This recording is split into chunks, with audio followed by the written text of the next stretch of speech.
Muy bienvenidos a esta nueva clase del Seminario de Pedagogía y Didáctica, en el que vamos a comenzar a trabajar con algunas cuestiones referidas a la enseñanza. Especialmente en esta clase nos vamos a preguntar dos cosas. ¿Para qué enseñamos? Es decir, ¿cuál es la finalidad, el sentido, el para qué de esto que hacemos cuando enseñamos? ¿Y qué va a empezar a cambiar a partir del año que viene y de los sucesivos trayectos formativos que afrontemos como docentes a partir de lo que hemos aprendido este año sobre qué y cómo se enseña? Vamos a abocarnos más al qué, y el cómo se enseña lo vamos a trabajar en la clase filmada de la semana que viene. Vamos a comenzar. Para poner en un marco de referencia teórico qué significa la enseñanza, o en qué consiste enseñar, vamos a tener que referirnos al acto educativo, al acto de enseñar. En el acto de enseñar siempre tenemos una interacción, una relación permanente entre tres componentes de ese acto que los podemos ubicar en un triángulo didáctico. En el triángulo didáctico, que de alguna manera grafica el acto educativo, tenemos en un vértice al saber, es decir, a la disciplina, a lo que enseño. En otro vértice al docente y en un tercer vértice al alumno. Las interacciones que caracterizan este triángulo didáctico son obviamente también de tres tipos. Las relaciones que se establecen entre el docente y el saber se denominan transposición didáctica. La transposición didáctica es ese proceso por el cual el docente hace aprehendible el saber del cual es experto. Yves Chevallard, un didactólogo francés que escribió justamente un libro denominado La transposición didáctica, nos propone que pensemos este proceso por el cual el docente trabaja con el saber y lo traduce en algo que pueda ser enseñable. Chevallard lo propone en términos de transposición. Es decir, Chevallard dice, nosotros como expertos en lo que enseñamos, no enseñamos estrictamente lo que nosotros sabemos. Nosotros no podemos enseñarle al alumno lo mismo que sabemos y de la misma manera que lo sabemos. ¿Por qué? Porque para la construcción de nuestro saber experto, de nuestro saber docente, a nosotros nos llevó un montón de tiempo, que no es el mismo tiempo que el alumno va a dedicar a aprender esa materia. Es decir, tal vez lo que yo hoy sé sobre, pongamos, didáctica, que es una de las materias que doy, en la cual siento que soy más experta, hace 25, 30 años que lo estoy estudiando y que lo estoy trabajando. Claramente todo eso que yo sé, a lo mejor sobre un puntito del programa, no es necesariamente lo que puede aprender el alumno en el momento en que se lo estoy enseñando. Entonces, lo que yo sé sobre un tema tiene que ser transpuesto, transformado, didactizado, para que se transforme en un saber que el alumno pueda aprender. Esta sería una primera interrelación entre dos vértices del triángulo, que son el docente y el saber académico, el saber disciplinar, el saber de aquello que yo enseño. Pero también el alumno se pone en relación con ese saber. No se pone directamente en relación con el saber académico y disciplinar, porque él lo está aprendiendo, pero se pone en contacto con ese saber mediatizado por la transposición que hace el docente. Es decir, cuando yo le enseño algo al alumno, lo estoy acercando, lo estoy poniendo en contacto con, le estoy facilitando el acceso a ese saber disciplinado. Eso que es ese camino que hace el alumno, y tal vez en el cual se inicia y que después le va a llevar mucho más tiempo de recorrido en su futuro profesional y inclusive en la misma carrera que está cursando, se denomina aprendizaje. Eso es el aprendizaje, es la interacción, la relación, la articulación que va a existir entre lo que el alumno sabe y lo que debe saber y cómo lo ayudo yo en ese camino. ¿Cómo lo ayudo yo? Y lo ayudo a través de la enseñanza. Esto es lo que yo hago. Enseñar es facilitar esa relación que tiene que comenzar a entablar el alumno con el saber del cual yo soy experta. Pensemos el triángulo didáctico ahora desde la función del docente, desde el rol del docente, desde la enseñanza y la transposición didáctica, que son los dos procesos que se establecen entre el docente y el alumno y el saber. Cuando en este triángulo miramos el acto pedagógico, el acto educativo, desde el docente, nos tenemos que preguntar sobre la finalidad. ¿Para quién trabaja el docente? ¿O para qué trabaja el docente? ¿Cuál es el norte? ¿Cuál es la brújula? ¿Cuál es la meta, el fin, el para qué de mi accionar docente? ¿Qué es lo que guía cada una de las decisiones que tomo? Todo lo que yo hago como docente, pero desde cómo preparo una clase, qué recurso utilizo, cómo evalúo, cómo hago el programa, cómo me paro en el aula, cómo hablo con los alumnos. Todo lo que yo hago como docente tiene como meta, como finalidad, como el para qué último y definitivo de mi accionar, el aprendizaje del alumno. Yo trabajo para que el alumno aprenda. Entonces, yo no elijo una estrategia didáctica, por ejemplo, porque me gusta y me parece entretenida o divertida. La elijo porque facilita el aprendizaje del alumno. Yo no elijo enseñar tal tema y no tal otro porque este me entusiasma, me gusta y lo sé más. Yo tengo que pensar qué contenidos son los que el alumno puede aprender y los que tiene que aprender en función de su futuro profesional. Yo no organizo los tiempos de enseñanza en función de lo que me conviene o cómo me resulta más fácil a mí, sino que los tiempos de la enseñanza deben acomodarse a los tiempos de aprendizaje que necesita el alumno. Entonces, todas mis decisiones como docente deben tener como brújula el aprendizaje.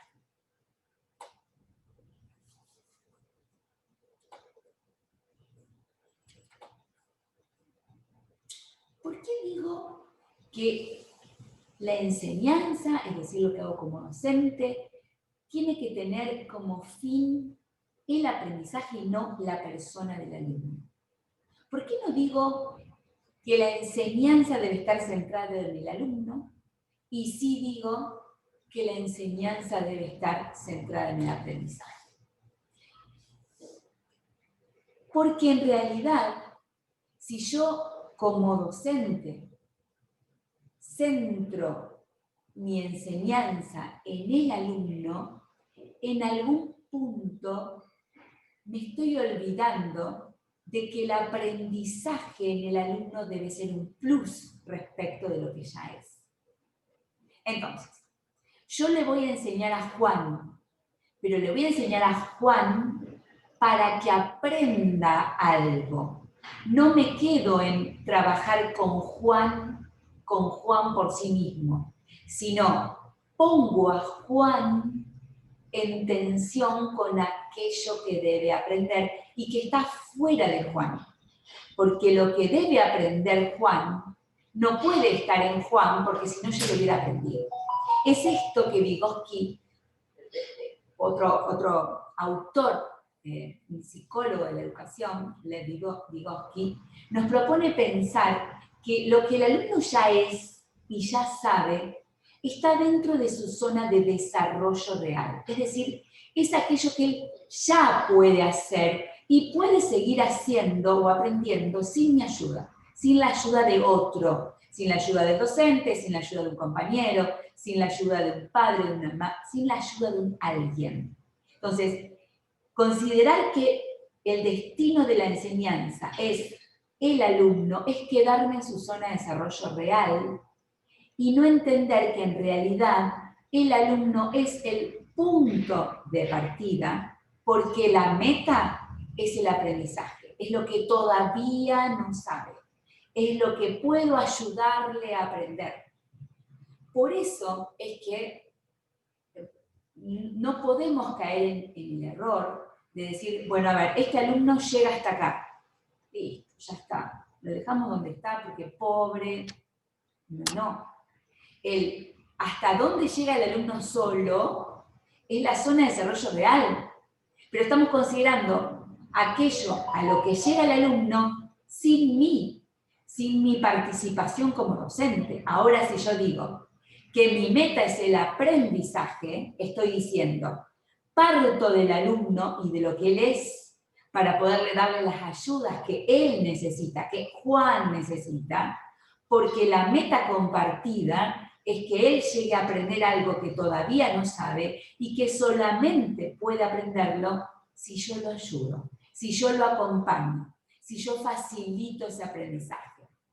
Entonces, mi rol como docente no es acompañarlo nada más a Juancito para que se desarrolle en las medidas de sus posibilidades.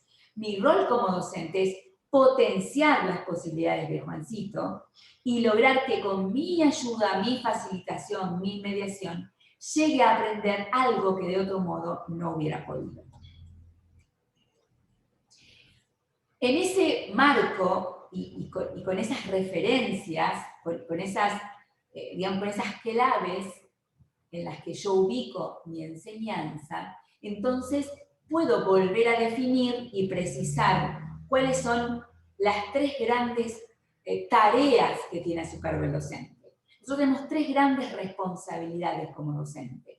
La transposición didáctica, es decir, hacer que mi saber que voy a transmitir, que voy a compartir con el alumno y que no es mi saber como posición personal, sino que es lo que yo sé de una disciplina, lo que en este momento tengo a mi alcance de esa disciplina y puedo compartir generosamente con el alumno, porque si no hay generosidad en el docente, ya estamos enfocando para otro lugar. Entonces, hacer que eso que yo sé, el alumno lo pueda aprender. Es más, si hay algo que él puede aprender por sí mismo, potenciarlo, motivarlo para que pueda hacerlo. Pero la transposición es un requisito para que yo pueda enseñar de la manera que el alumno pueda aprender. Por supuesto que no solo es una cuestión de determinar qué es lo que el alumno puede aprender, sino que tendré que utilizar las herramientas, las estrategias, los saberes didácticos que yo tengo a mi alcance para poder diseñar, implementar y evaluar el aprendizaje. Y por último, tendré que determinar si el alumno ha llegado a esos aprendizajes o requiere de mayor ayuda mía si no ha podido hacerlo. Entonces, hay tres procesos o tareas que vamos a trabajar. Hoy solamente vamos a trabajar con una cuestión de metas, de qué es lo que el alumno tiene que aprender y que eso tiene que estar didactizado, transpuesto didácticamente. Porque el alumno no va a aprender lo que yo sé, sino que tengo que ponerme a pensar a dónde tiene que llegar el alumno, qué tiene que conocer, cuáles son los objetivos que tiene que alcanzar. Vamos a trabajar la semana que viene con los procesos facilitadores y una última semana de este curso la vamos a dedicar a la evaluación. Entonces, dado que el aprendizaje es un proceso que requiere de metas claras, que parte de situaciones motivadoras para ese alumno que tengo ahí enfrente. Que el alumno cuando aprenda va a recorrer una trayectoria que es personal y subjetiva, porque cada alumno aprende de la manera que puede y de la manera que le permite su contexto, su historia personal, su historia académica. Que eso que es el alumno, ese recorrido subjetivo que podría hacer el alumno solo, se potencia y optimiza en la interacción con el otro, con los pares y con el docente. Y que mi función como docente es trabajar monitoreando ese proceso que hace el alumno para mantenerlo centrado en la meta de aprendizaje y poder reconducirlo en el caso de que necesite algún ajuste ese proceso. Pero ahora nos vamos a detener en la primera cuestión, en las metas. ¿Cómo nosotros clarificamos y determinamos las metas? Bueno, ahí hay algunos documentos que tenemos, a los cuales tenemos que referirnos. Hay documentos que tenemos que tener presente, que tenemos que consultar y tenemos que visitar de vez en cuando como para ver si estamos encaminados. Un primer documento que nosotros no podemos desconocer son las incumbencias y los contenidos mínimos establecidos en el plan de estudios para mi materia.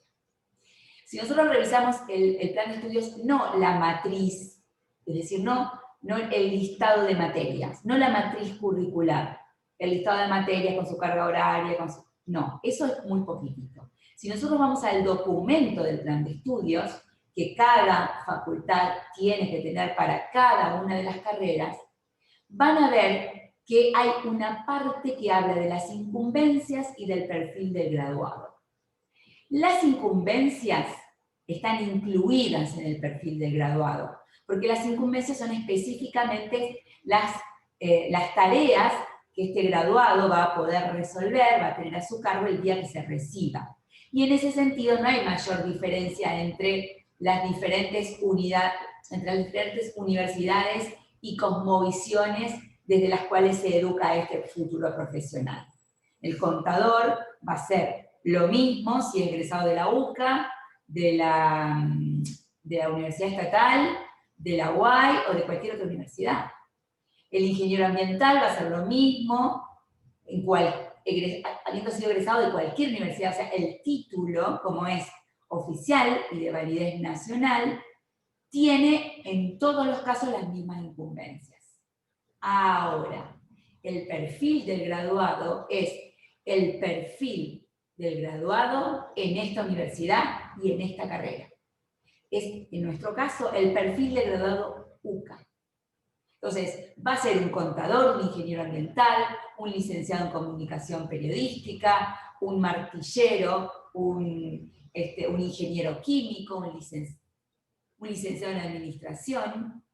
Va a ser un profesional con determinadas características que explican que su tránsito por la universidad fue en tal o cual universidad, con tal o cual cosmovisión. Entonces, el perfil de graduado, más que las incumbencias profesionales, es nuestro gran norte, es nuestra gran guía cuando tomamos las decisiones sobre el programa de la materia, por ejemplo.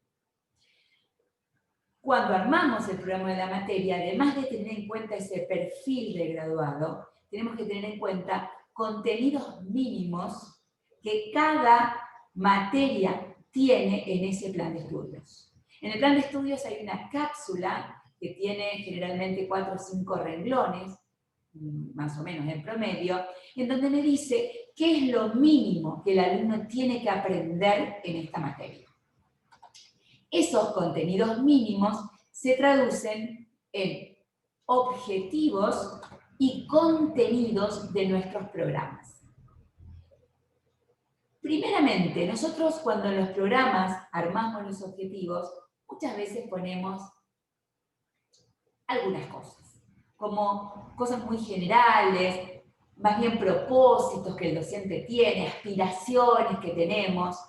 Y la verdad que los objetivos es una cuestión muy seria en el programa, Porque los objetivos dicen, este alumno que está acá, que va a transitar por esta materia, cuando termine de transitarla y la apruebe, ¿qué es lo que tuvo que adquirir? ¿Qué es lo que tuvo que lograr? ¿A dónde tuvo que llegar? ¿Qué cosas mínimas tiene que saber? Y para lograr esas cosas mínimas, ¿qué contenidos tengo que compartir con él? ¿Qué le tengo que enseñar? Entonces, objetivos y contenidos son como las dos caras de la misma moneda. Los objetivos es aquello que el alumno tiene que aprender para aprobar esta materia, porque lo considero necesario, relevante en su formación como futuro profesional, y los contenidos es lo que yo le voy a enseñar para que logre esos objetivos. Y a su vez, lo que yo le voy a enseñar en relación con lo que el alumno tiene que aprender, van a ser los criterios de aprobación, no solo de cada instancia de evaluación, sino los criterios de promoción de la materia. Es decir, aquello por lo cual el alumno la va a aprobar. En estos dos últimos elementos nos vamos a concentrar en la última clase de nuestro seminario. Pero hay que tener en cuenta que la línea conductora, el hilo conductor de todo esto, siempre es el perfil del graduado. Nosotros definimos objetivos, contenidos, criterios de aprobación y promoción en los programas de las materias, siempre apuntando al perfil de graduado de la universidad. Nos vamos a ocupar ahora centralmente de los contenidos. Porque nosotros dijimos antes que el aprendizaje se logra o facilitamos el aprendizaje del alumno a través de una primera función que tenemos que como docentes, que es la transposición didáctica. ¿Qué es la transposición didáctica? Bueno, pararnos en, ya tenemos el perfil del graduado, los objetivos del programa y tenemos los contenidos. Tenemos que ver de estos contenidos cómo los preparamos, cómo los transponemos para poder compartirlos con los alumnos. Cuando pensamos en contenidos y pensamos en cómo transmitir y compartir esos contenidos, hay algo que no podemos perder de vista. Saberes y contenidos no están únicamente en el programa, en el libro o en los libros de la cátedra y en los apuntes. El saber, inclusive sobre una cuestión súper técnica que, no sé, que la enseñamos, el saber se obtiene de un montón de lugares. El alumno entra en contacto con el saber disciplinar no en el momento en que yo se lo enseño. El alumno entra en contacto con aquello que yo le enseño desde un montón de lugares, en un montón de momentos y a través de un montón de personas y situaciones. Ejemplo, si yo voy a trabajar con la molécula, por poner ejemplo, ¿no? Voy a trabajar con biología molecular, no sé, algo de la molécula. La palabra molécula y lo que el alumno considera molécula no se relaciona por primera vez cuando yo se lo estoy enseñando. Hay toda una historia antes de ese aprendizaje. Primero porque tal vez haya aprendido algo en la secundaria al respecto, pero porque hay el uso de la palabra molécula es múltiple y está en un montón de lugares que no son precisamente aquel lugar desde el cual yo se lo voy a enseñar. No sé. La palabra robo, ¿sí? Voy a enseñar en Derecho Penal algo relacionado con el robo. El alumno no la escucha por primera vez acá. Entonces, los temas que yo trabajo, la mayoría de los temas que yo trabajo en mis clases, no es la primera noticia que tiene el alumno, sino que esos contenidos ya tienen una historia en el alumno y tiene el alumno acceso a un montón de lugares a través de los cuales los va a aprender. Entonces, esto lo tenemos que tener en cuenta porque el alumno no va a aprender si no logra poner en línea, articular, poner en relación todo lo que sabe o las dudas que tiene y lo que no sabe de aquello que yo voy a enseñar y que lo tiene como bagaje, lo trae como aquello que ya sabe, cómo eso se pone en relación con lo que quiero enseñarle. Porque si no, lo que ocurre es que el alumno no entiende de qué le estamos hablando y no tiene otro recurso que aprender memorísticamente. En cambio, cuando el alumno logra dotar de sentido a aquello que le estamos enseñando, porque lo pone en relación con aquello que ya sabe, posibilitamos un aprendizaje significativo. Ahora, en cuanto a contenidos y en cuanto a lugares y modos de compartir los contenidos, este año hemos aprendido muchas cosas. Este año hemos aprendido primero que los contenidos no solo están en los libros y en los apuntes.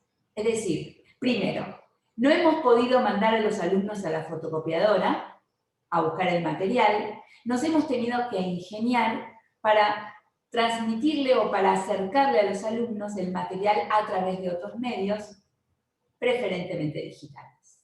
Entonces, hemos tal vez aprendido y descubierto que hay muchísimo material digital que usualmente no utilizábamos, o que hay accesos digitales a materiales que antes, si lo sabíamos, no lo habíamos compartido con los alumnos, o si no, directamente los desconocíamos. Entonces, hemos descubierto que los contenidos no están exclusivamente en libros y apuntes. Hemos descubierto que podemos compartir contenidos de otra manera que no sea la exposición oral en la clase presencial. Primero hemos descubierto la conexión simultánea virtual, que podemos hacerlo a través de Zoom, a través de Meeting, a través de una videoconferencia, que podemos no estar con los alumnos y sin embargo transmitir contenidos. Hemos aprendido que además de transmitir contenidos en modalidad sincrónica, es decir, alumnos y docente compartiendo el mismo tiempo, aunque no en el mismo espacio, porque yo estoy en mi casa y ustedes están en la suya, podemos compartir contenidos de manera asincrónica. Esto que estoy haciendo yo ahora. Les grabo una clase, se las cuelgo en el EVA y ustedes la ven cuando, cómo y de la manera que quieren. Puedo compartir contenidos en modalidad asincrónica. Yo puedo armar algo que el alumno lo va a recibir y trabajar cuando y como él quiere. Y que podemos compartir contenidos que no son texto, que podemos compartir videos, que podemos compartir podcasts, que podemos compartir aplicaciones, que podemos compartir un montón de cosas que no son libros, apuntes, que no son texto, pero que también son contenido. También hemos aprendido que hay contenidos que tienen que ver con habilidades, que hay habilidades que son objeto de aprendizaje. Por ejemplo, una búsqueda en la biblioteca de la facultad. Por ejemplo, la utilización de una aplicación para resolver algo. Y hemos aprendido que estas habilidades no son connaturales de los nativos digitales. Que los nativos digitales son nativos porque nacieron en un mundo con tecnología digital, pero que no manejan ni conocen todo lo que existe digitalmente. Y que especialmente han desarrollado habilidades para jugar y comunicarse digitalmente, pero no habilidades requeridas para el trabajo profesional. ¿Y qué va a ocurrir? En el futuro, y mucho se lo debemos a esta pandemia, en el futuro mucho de lo que profesionalmente hacíamos en soporte papel y con tecnología analógica, es decir, con cosas que tienen conexión con lo material, con cosas materiales, físicas, se van a realizar virtualmente, se van a realizar digitalmente. Entonces habrá nuevos contenidos que nosotros tendremos que incluir para introducir al alumno no solo al mundo de la disciplina y del trabajo profesional, sino a un trabajo profesional que en el futuro será mediado digitalmente. Entonces, todos estos cambios impactan fuertemente en el qué vamos a enseñar y cómo vamos a compartir con los alumnos eso que tienen que aprender como contenidos. Vamos a pensar juntos y vamos a trabajar en el foro y vamos a suponer que el año que viene volvemos a la presencialidad, pero que en la presencialidad vamos a utilizar todo esto que hemos aprendido este año, exclusivamente respecto de el qué enseñar y cómo compartir los contenidos con los alumnos. Porque todo lo que tiene que ver con estrategias didácticas, con qué hacer, nuevas estrategias que hemos aprendido, con el cómo enseñar, lo vamos a trabajar la semana que viene. Les dejo las consignas en el foro y tienen tiempo para resolverlo hasta el jueves que viene, porque voy a retomar esas participaciones para armar la clase virtual del viernes. Nos estamos leyendo en el foro por el EVA.